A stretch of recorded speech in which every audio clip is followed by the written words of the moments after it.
Just changing screens. Hello everyone, good to be here. Just move that out of the way. Hopefully you can hear me. Apologies for any breakup in the sound. Anna's just checking she can hear me. Yeah, fine, great. Apologies for any breakup in the sound. If it does occur, it's something we don't have much control over, I'm afraid. We live on the top of a hill in a national park. And when we get storms up here, they do tend to affect the connection. So just bear with us. We're sorry. Yeah, we've actually got the mast on the top of the hill here as well, believe it or not, but there we go, such is life. This is cable, just, this is on 5, I think, 3. Okay, we've got a really nice sell on the pound, buying of the dollar, so really nice cross and strong trends either way. I've started with the Renko, I've got the YM up, and this is on 3 time frames, so I've got 15 second, 30 second, and 1 minute strung across the bottom. So we've got the time frames, we can look at volume, we can apply volume price analysis. And then up at the top, you've got all the advantages of trading on a non-time-based chart. We've had a really nice run lower.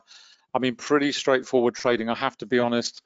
And all you have to do is wait for the news to dissipate, for the volatility to calm. And then, as Anna said, you trade what you see on the chart and don't, in the nicest possible way, put a great deal of thought into it, try to analyze why is this happening? Why is this going up? Why is that going down? Shouldn't it be going the other way? Those sorts of things which go through your head, just put them to one side and just trade what you see on the chart. And if you have the VIX up, which I've got over here, just pull this across. This makes it even more straightforward.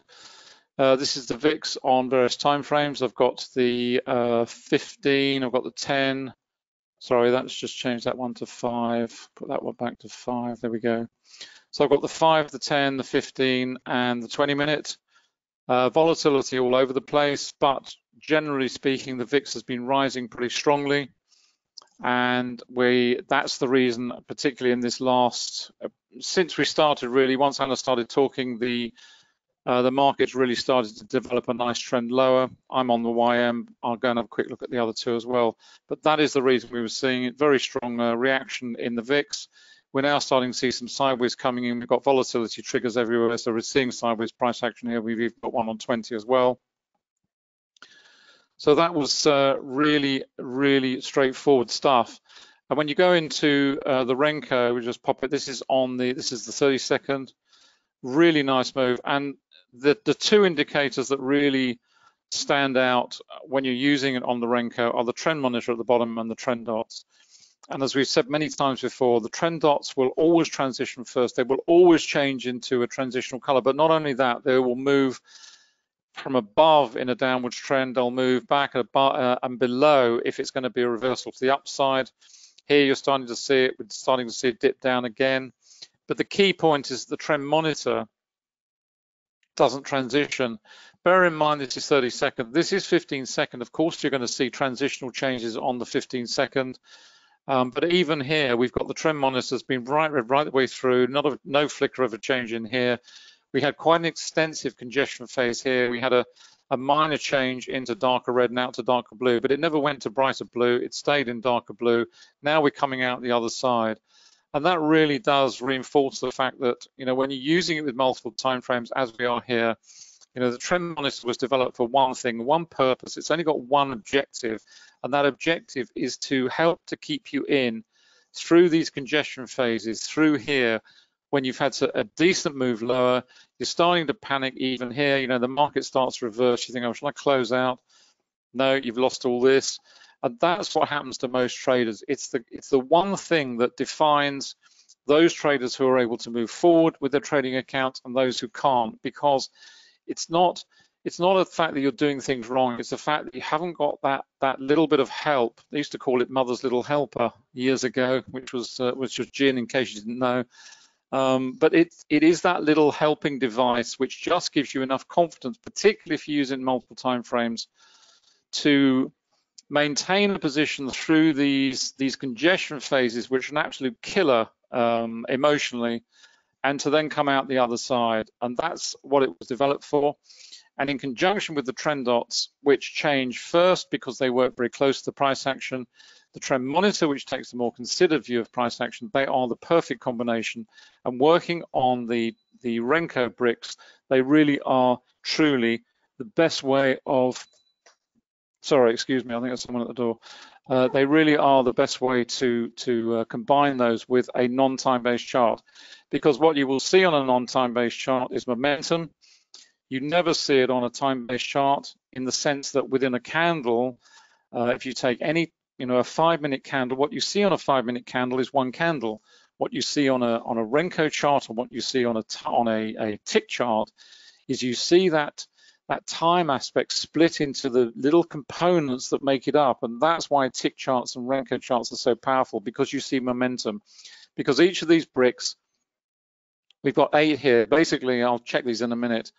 This is set to 8, so we've got 8 points. In other words, we're on the YM here. And what the Renko optimizer does, it sets the default to the minimum price change. So on the YM, it's a point, and on the NQ and the ES, it will be a tick. So here it's very straightforward. What we're looking at on each of these bricks is 8 points here, 10 points here, and 13 points here. And if we're trading the mini Dow, we're trading at $5 a point. So each of these bricks is worth 40. Each of these bricks is worth 50, and I'll let you do the maths on the third one there on 13. So, this rundown here, there's a few $100s in here for sure. And even if you take a few bricks out, then, it's worth having. And we're just developing, the moves continuing. We went through this phase here.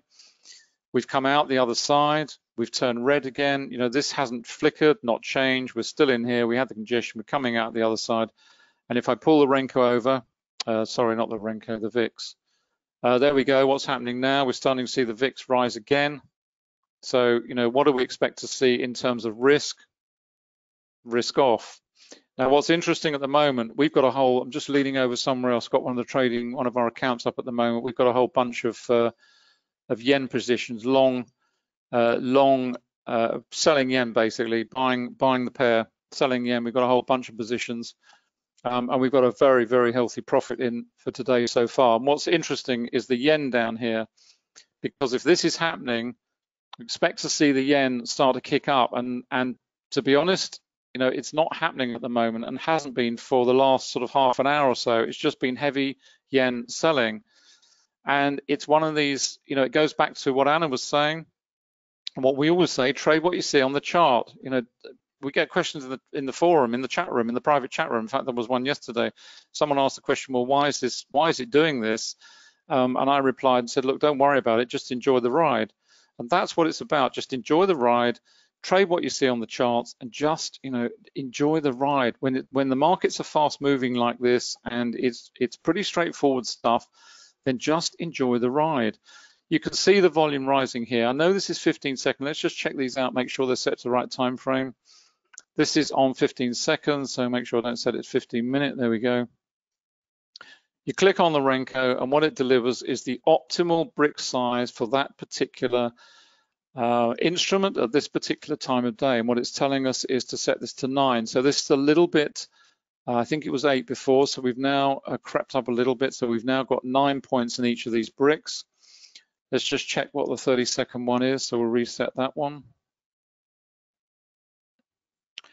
Okay, so that's crept up a little bit too. That's on 13. So there we are. We've got 13 points on that one. And this one will have crept up a little bit as well. Just set that one, reset that one to a minute. Probably that was a little bit higher still. Okay, we're on 19 there. Okay, so each of these bricks here is now 19 points, 13 points, and 9 points. And that is a fact of the Renko. The slower the time frame, then the larger will be the particular brick size.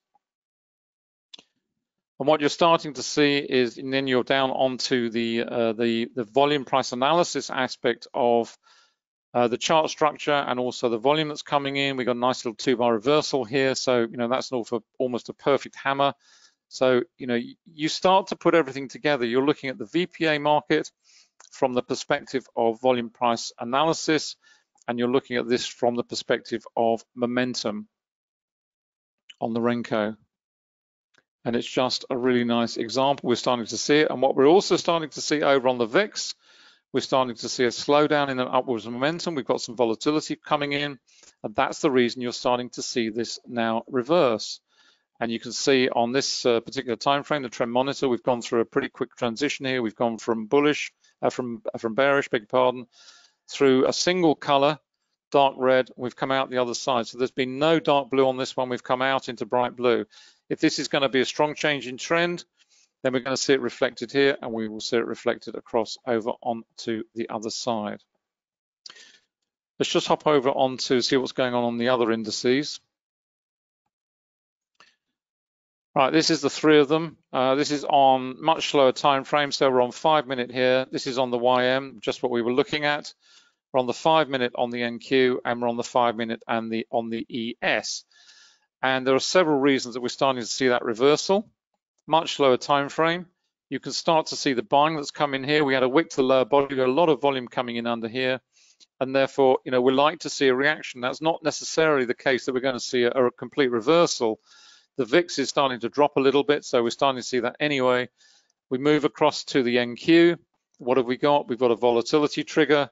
Therefore, what do we expect? Well, possibly congestion, possibly a full-blown reversal in due course. Similar sort of price setup over here. We've got a good volume under this candle, wick to the lower body. We've also gone through this, let's pop that up full size, that's quite interesting.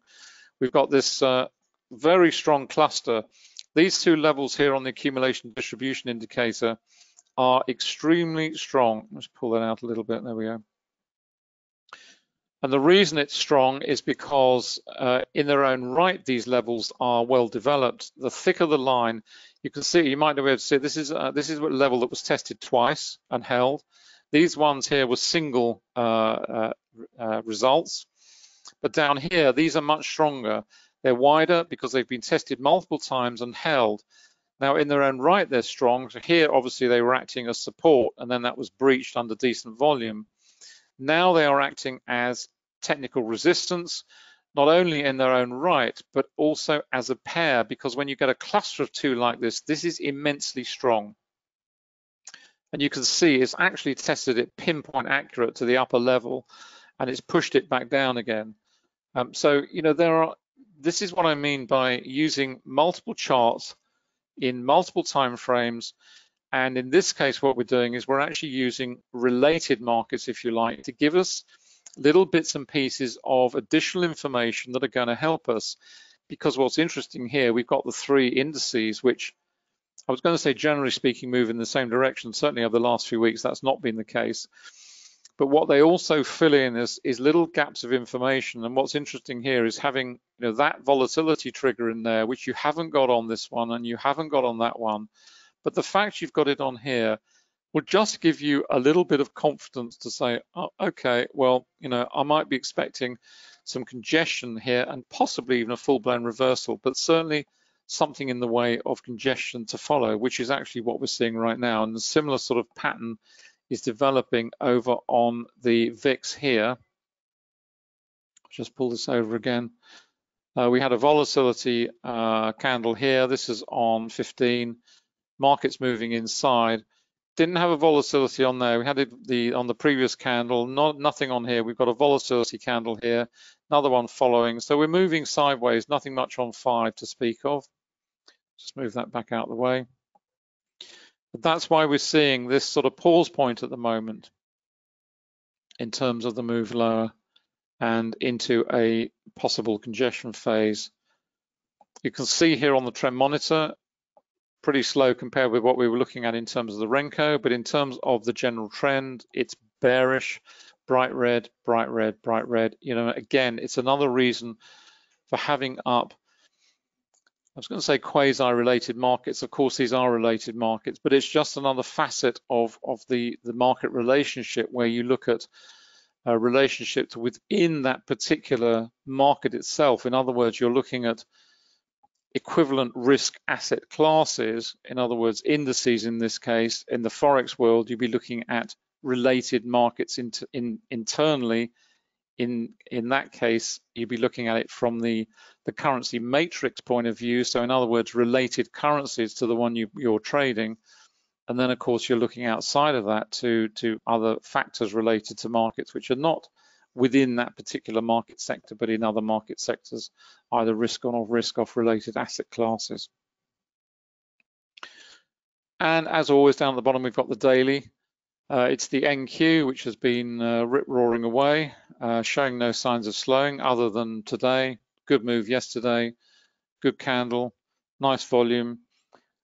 But then on the other charts, on the YM, we had whilst the YM was going sideways through this period, the NQ was actually rising quite strongly. Then we had a reversal of that where the NQ maybe flattened a bit, and we had the YM trying to play catch up, if you like. Now we've come into a little bit more weakness sideways, and the same sort of price pattern. The two either side, in other words, ES and YM, have really been following one another relatively closely, both in terms of up and down days. In contrast to what has been going on in the NQ, which has truly been driven by really the big boys and tech in general. That's what's been driving it. And again, you can say, well, why is that the case? Explain to me why. The fact of the matter is that's what's happening. That is what the market is delivering at the moment. So sometimes you just have to say, okay, just trade what I see on the chart and trade without an opinion. Trading with an opinion is about the most dangerous thing you can do, other than all the things we do in normal daily life. But trading with an opinion is so dangerous. Just leave it at the door, just come in, see what you see on the charts. Don't analyze everything to the nth degree as to, well, the market's rising and actually I think it should be falling because this is that and that should be doing this and blah, blah, blah, blah. Just trade what you see. It's as simple as that. I'm just going to say something, but I'm not going to change. Yeah, just pass over to Anna for a moment. That's a really good point. Just a couple of things I'd like to say about that, and that is, right, with regard to the indices, that's the Dow, the Nasdaq, and the S&P. Well, certainly the YM, which is the futures for the Dow, that has been lagging, hasn't it, David? That's certainly not been going gangbusters like the Nasdaq. That may likely change because if you are going to trade indices, it really pays to investigate, well, what is the index made up of? What are the stocks that make up that index? And there's been a bit of a change on the Dow this week, in as much that Exxon has been kicked out, basically, and it's been replaced by Salesforce, Amgen, and I think one other. And essentially, it's becoming more techy, if you like. And David said, well, tech is leading the way. The market is being led by actually a very small number of stocks. Because the market thinks that the future, given what has happened with the virus, is that the future is technology. So the old dirty industries and the green agenda, if you like. So a lot of the oil stocks, airlines, they've had a torrid time these last few months. The market is always thinking ahead. So if you are going to trade an index, have a look at what are the components of that index. What's leading, what is driving that index at the moment? And you may have read that, yes, the markets are going up, but there's no breadth. And by that, they mean that it's been pushed higher by a relatively small number of technology stocks. The other point I want to make about, that you'll probably have read that market commentators, very distinguished analysts saying, these markets can't go any higher. These markets can't. They've got to, they've got to roll over. If you look at the daily charts of, say, the Nasdaq, it is just a series of soldiers going higher, just marching ever higher. And we do get more worried, and we call it climbing the wall of worry. When markets go up, it seems to trigger in people a fear, well, it can't go any higher, it's got to reverse, I've got to put a short in. Tesla, for example, is the most shorted stock in history. People have, traders have been burnt by millions and millions because why is it? It can't go any higher. Well, it has. So, try and keep that opinion, out of your thinking, if you like, if you are an intraday trader. If it's going to be an update, it's going to be an update. If it's not going to be an update, it's not going to be an update. Also pay attention to what is going on at Globex. You haven't got my screen at the moment, but if you look at something like the hourly chart of the YM and the other indices as well, you'll find that, when they say, oh, the Dow is up today, meaning the cash market, but we're talking about the futures market, most of that gain, certainly in the indices, has happened in Globex. And if you look at the portion of time that it is open from the physical open when the US markets open, sometimes very little, it carries on only a little way, and sometimes it's actually reverse sentiment before moving up the next day. So always have a view on what is going on in Globex as well. And my final point about these markets going any higher, there's a saying certainly in investing, that's when the last bear throws in, the perma bear throws in the towel, then we are probably reaching a point of a turn, as it were. And I won't mention who they are, but I follow all sorts of people with all sorts of opinions. I like to read people who are very bullish and people who have been very bearish. And there's two people that I have a lot of respect for. They're very distinguished people in their field, but they have been almost perma bears. Every article has been 26 reasons why this market cannot go and it shouldn't go. Think of listen to this word, shouldn't go any higher. Well, it's doing what it's doing. And I had a notification yesterday that in fact they're kind of throwing in the towel. They said, yeah, we've made a mistake. It's going higher. So as I said, don't trade with an opinion. Trade what you see. If it's going to go up, it's going to go up. Hopefully we have given you the knowledge in terms of being able to deconstruct price action, read it with the volume, using support and resistance, using multiple time frames, using candles and candle patterns. And if you've invested in our tools as well, the tools are there to support the methodology. That's why we have developed the tools that we have. We haven't developed random tools that don't bear any connection to the methodology that we follow and we have followed for 20 years. So I'm going to get off my soapbox now, and I'll pass you back to David. From my own, what I was looking at before, let's have a look just very quickly. I won't take the screen. We did get a reversal on on cable, and there was actually a little trade to the downside, but again, it has come to a dead stop at exactly the same point where it actually took off on the little trade higher, bang on the S3, and it's now trying to reverse higher as well. I mean, Forex moves like this, it oscillates, and you just have to find a pair where you go in, you come out, you go in, and you come out, and then you've got the consolidation periods in between.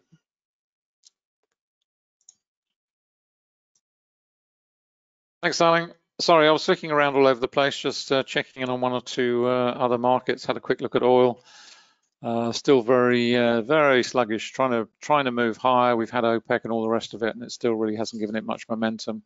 And even with the long-term downtrend in the dollar, that hasn't really helped much either. Back on the YM, just seeing this little rally develop. We saw the buying coming in down here. Good volume, decent week to lower candle, bit of congestion. What we've also got going on pretty strongly now is a reversal in the VIX. Pull that up. There we are on 5. That's on 5. So we've had some congestion, and we're now starting to see the VIX move lower. We've got volatility again. So again, it's a question of being cautious. But is this going to follow through? Are we going to see reversal in here, congestion? And over onto 20 there. So, it's giving us a straight heads up as to why we're seeing this reversal. We've seen it in terms of the volume that's coming in. perhaps not so much on the YM, certainly more so, sorry, on the 10 minute, certainly on the 5 minute, a little bit less so on the 10 minute, and over on the 15 minute. You've seen the rising volume, but then you've seen a pause point coming in here. And if you then move up onto the faster time frames, the question is, how far is this going to go? Where is it going to take us? Is it worth jumping in? If we've closed out in the short, are we going to go long? Take some money from the long side. It depends on it depends whether that style of trading suits you. It may not. I mean, a 15-second chart may horrify you. It may not. But it's a very, very fast way. If you enjoy that sort of trading, it's a nice way to make money. You can see it here. Trend Monitor works in exactly the same way, keeping us in through this area here. What have we got? We've got rising volume and rising price. We've moved through these low volume regions. We're out of this congestion phase here in terms of the volume on the volume point of control. We're moving up into a low volume area. And over on the right hand side, the VIX is dropping all the time. So, you're quite comfortable taking a trade to the upside, scalping a few points out of the market, get in, get out. Remember, each of these points is worth $5. You can go to the big Dow, which is $25 a point. You can go obviously multiple contracts. But if you're starting with index futures, I would urge you to start with micros, which were introduced last year on the CME. So you can get a 10th size this contract. And the other benefit of that is you will require far less margin to get in. These are chunky contracts. You will require several $1,000s to support just one position. But if you're trading on micros, they're extremely popular, very fluid, very liquid. Lots of participation, so the price action is pretty smooth. There's no sort of jerkiness which you see on if you're trading micro futures in terms of other markets. Currency micro futures, for example, they're very spotty. You don't get this smooth price action. They'll jump around. You'll get a pause point. It'll go there, then it'll go up there, then it might go down here, then it'll go there. That's because there's a lack of participation in those contracts. You won't see that in an E-mini micro contract.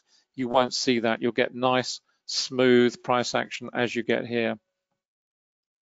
Seeing a little bit of a pause point, but a little bit of a reversal, some selling coming in. Is it going to be very much? VIX is still dropping away. We see any reversal on the VIX, then quite possibly. But it's not reversing at the moment. It's not going into congestion for the time being, at any rate. Up onto the 1 minute. What does the 1 minute look like? Pretty similar picture. Nice volume under that candle. We've got a pause point here. This volume here and this volume, and this is what it's all about. It's really comparing volume with price action and whether it's either anomalous or in agreement. And secondly, how does your benchmark candle compare to what you're seeing at present? So when you look at a candle like this, which is a nice widespread up candle, you look at the volume associated, which is this one. And then you look at previous candles of a similar type for confirmation. So you might look at this one, for example, and say, well, okay, it's about to here, I guess. What's the volume? It's actually a little bit higher. So perhaps this candle is looking a little bit weak purely because the amount of effort that's gone in to produce that amount of result is not the same as here. We had more effort going in here to produce less of a result. In other words, this took more effort to get that distance, whereas up here, bear in mind, we're also moving through quite a heavy congestion period here. It's taking less volume. So there's no surprise when you start to see this sort of price action developing where you've got, a bit of sideways move going on. In this candle, what have we got? Move to the downside. Volume coming in support. The next one up is pretty low, but it's in agreement. It's not in disagreement. It's not saying, obviously what you've got here is you've got volume falling away, which is not a great signal in its own right.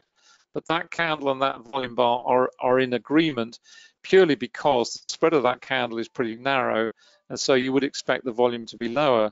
If you had a lump of volume like this coming in on that particular candle, then you can infer that that's pretty heavy selling going on in there because there's so much effort going in and the price action's gone nowhere. So clearly it's selling because it's the insiders, the big operators, the market makers are trying to sell into a weak market which is resistant to a move higher, and therefore they're selling into a narrow spread candle. It's as simple as that.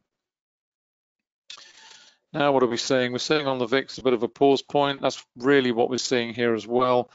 We're also moving into this pretty thick area of congestion in terms of the volume point of control. That's what the volume point of control gives you in addition to all the other indicators. Not only does it tell you where the volume point of control is itself, in other words, the heaviest volume and the fulcrum of the market, and that's what you're waiting for all the time, a break away from that region. But what it also defines is these areas of volume on the chart, where you get low volume areas, where you get high volume areas. Where you get high volume areas, you expect the market to struggle because it's going to take an awful lot more effort to break through that region than it will through here. So if the price gets up to here, you would expect to hop through there pretty quickly, which as a trader is what you want to know. But of course, you'll see that on different time frames as well. So it's all about using multiple time frames and just reading all the bits and pieces of the puzzle and putting them all together to give you the confidence to either make decisions to get in or make decisions to stay in or make decisions to get out. And of course, we've got the support and resistance building. We've got a cluster here now. We've gone through it. We're underneath it now. So we've now got to go back through it again. Got some decent volume on that last particular candle, which is telling you that, you know, this selling pressure that was here, if this had been in agreement, then it should have been down here somewhere back to the VPOC, because you would have had a widespread down candle on that amount of volume. Possibly not quite that much, but certainly something more like this. But you haven't got that. You've got a narrow spread candle, little wicks at top and bottom. So at the very least, you can infer that the selling pressure has been absorbed here. In other words, you know, we're looking for a continuation of the upside move. How far? I can't tell you right now. Obviously, what you're looking for ideally is, first of all, to get through this level here, get out at the top of this, to push through this. And if we can get up to here, then you've got a nice, you know, nice run through here. You've got some decent points to grab. But first of all, we've got to break away from this region we're in at the moment. That next candle's okay, that's fine. And bear in mind, this is all on a 1 minute chart. And the VIX is now is reversing again. You know, it's all over the shop, up, down, up, down, up, down, which is why we're seeing this at the moment. Now we're starting to see a little bit of an effort to kick up. We want to get up to this level, take this level out, and then push on up to 480. Bear in mind, that's, you know, that's 30 points. That's 150 bucks. So it might look a little space on the chart, but in terms of monetary value, it's worth having. I'll just see if this gets up to this and tests. And really, it's based on a single candle analysis, if you like, of this selling pressure that came in. It didn't follow through. It was absorbed in this region. Now we're starting to see some weakness come in. We've got an effort to rise. We've got it's capped off at this region on the accumulation distribution. This level is 5, so it's pretty strong. You can see it's hit there. It's bounced off it. Lots of volume gone in there, so you know it's not looking terribly strong right now. But below that, we've got a cluster of support. So we're trading in this very narrow channel of having a ceiling of resistance here, which has now moved up. This moves constantly. All the time this is tested and retested. You know, a lot of the traders are surprised. I think, well, you know, why is that moving? Well, because it's being tested and retested constantly. These indicators work within the price action. They're not some vague distance away. They're not some vague area of congestion. They are pinpoint accurate, and that's how they work. They're just, the algorithm is constantly calibrating and retesting and recalculating which are the most important areas within the trading price action. Still bouncing off this little cluster here. So it's a very, very narrow range of price action. Let's go and have a quick look at a slower time frame chart, down onto 5. Almost seems like a crawl down here. But the trend monitor is still bright red. You know, this is basically looking at this and saying, well, yeah, fine, okay, we've had this mini reversal, but you know, is it actually a true change in trend? Doesn't look like it at the moment because it hasn't even transitioned yet. So you know, that's the power of the trend monitor, using it in multiple time frames in that particular way. Just make sure, see, I haven't got any more questions. Thanks, Tony, much appreciated. And as I said earlier on, if you are getting into trading indices, please start with the YM, preferably start with the micro YM, because that is the smallest contract on the least volatile index of all. That's my suggestion. You may not choose to take that advice. It's free advice, and it's based on years of experience, I can assure you. Looks like it's going to try and push again through there. Let's see. Have another run up there. Have a look at the 3 minute, just get a different perspective. Not much in the way of, we've got a kind of low volume node here, but an awful lot of volume. And, you know, in terms of the trade, where's that trade going to take us? Well, you know, back to the volume point of control. If it gets that far, then that is where it's going to congest. So the question you've got to ask yourself is, you know, is there enough points for me? I would say in this case, yes, it is. You've got no volume, you've got no price resistance ahead to speak of. You've got a nice little low volume node, so we should move through there pretty quickly, which we are. And then it's on up here, so you've got 30 points of clear water. Yes, you've got volume building as you approach, but then you expect that anyway. So it's a, you know, it's a nice little move higher. Just pop down, back down onto, where were we on the 1 minute? Or yeah, let's pop onto 1 minute again. There we go. And really, that was all triggered off this particular candle here. The volume came in, it's not selling. The buying has come in there and helped support it a little bit more here. We've got this nice platform here. We've broken through there. Now we're moving up here. Where are we going to? Well, 80 would be nice. If we get through 80, that should move through there pretty quickly. Volume's nice and low here. Really, all the way up here, we've got pretty low volume. So in terms of a decent move, the VIX is starting to drop again, which is good. And that's why we're starting to see the pickup. Here's the VIX, just to give you the full picture. There we go. VIX is falling, VIX is falling, VIX is falling away and falling away there. So, you know, it's giving you the confidence to stay in this one. As long as that keeps dropping, which it has, just dropped another tick. So that should give it another kick up here. And, you know, that's the way to trade the indices. Nice and relaxed, see what you know, trade what you see on the chart. Don't worry about too much anything else, just trade what you see and just sit tight and you know, let the trade run, let the trend monitor work for you, let the trend dots work for you on the Renko, and use them in multiple time frames. Whether you're using non-time based charts or time-based charts, the principles are exactly the same. There we go, run right over time. Sorry about that. Apologies. Just to point you at the various sites. This is Quantum Labs. Just give you a heads up on Quantum Labs there, labs.quantumtrading.com. This is just putting up screenshots for the TradeStation. This is on Radar Screen. A lot of the indicators will be available in Radar Screen. This is on the currency strength indicator. So you've got the currency strength, you've got the currency pairs ranked down here. Over on the right-hand side, you've got overbought, oversold signals and also crossing signals here as well. It's a huge amount of work gone into these, I can assure you. We've got the array in there, we've got the matrix, all sorts. So that is coming along on TradeStation. This is where you find all the current indicators at quantumtrading.com, MT45, NinjaTrader 78, and TradingView. As I say, TradeStation's coming along both for TradeStation Global, which is the relationship between TradeStation and Interactive Brokers. So if you have an Interactive Brokers account, you can hook it straight through to TradeStation, trade through the TradeStation platform. So that's what's going on there. Once we've launched that, we'll be dropping back onto TradingView. We will be developing all the other indicators that are not available there for the TradingView platform, because we now have the power to do it within the Pine script, which is great news. If you have the TradingView full package, it's good news for you, because you will be getting all those indicators as a free upgrade. So if you're thinking of buying any indicators, buy them on TradingView, the full package. You get the others as a free upgrade. It's not a bad deal, I can tell you. That's where the indicators are. In terms of the Forex trading program, you can find it all at quantumtradingeducation.com. It is the complete Forex trading program because it covers everything you need to trade, to know how to trade Forex with confidence. Psychology of trading module, fundamental analysis, relational analysis, technical analysis, and the mechanics of trading. And then you've got this whole array, the webinar library, you've got topic webinars, pulling it all together. How to use the indicators, of course, it's all in there, and a massive number of VPA chart examples, plus the VPA room I mentioned earlier on, which is actually up here. which is hosted by Anna and myself. We're there every day, so we'll answer your questions, or other traders, other students there will also help to answer them for you as well. We have many experienced traders in that particular room. So there we go. Hope you've enjoyed everything today. Thank you so much for coming along.